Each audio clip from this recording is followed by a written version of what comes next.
Welcome to Shamim's voice. Secret major. অনেক অত্যাচার সহ্য করতে করতে এক পর্যায়ে দীপ্ত ওরফে সিক্রেট মেজরকে হত্যা করা হয়। গুলি করে ঝাঁঝরা করে ফেলা হয় তার বুকটা। যেহেতু বাংলাদেশ এনএসআই কথা দিয়েছিল দীপ্তকে তার পরিচয় কখনো কাউকে দিবে না, তাই তার পরিচয় কাউকে দেয়নি।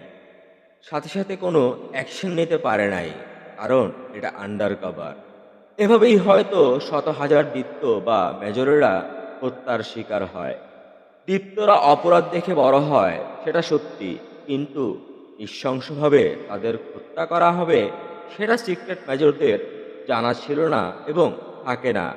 আর সিক্রেট মেজরেরা তাদের পরিচয় তাদের পরিবার সহ কেউ জানতে পারে না। আর তাই দীপ্ত এবং মেজরের ন্যায় বিচার কেউ পায় না, পায় না রাষ্ট্রীয় মর্যাদা। আমরা কি পারি না এমন সিক্রেট মেজরদের যথাযথ মর্যাদা দিতে? এই দেশ, এই সমাজ, এই জাতি কি করতে দিবে দীপ্ত ওরফে মেজর হত্যা মামলার সঠিক বিচার? পারবে কি বুক ফুলিয়ে বলতে এই মেজররা আমাদের সন্তান? না, কোনোদিনই পারবে না। এই সিক্রেট মেজরদের সঠিক বিচার কি হবে না? কোনো শাস্তি কি হবে না?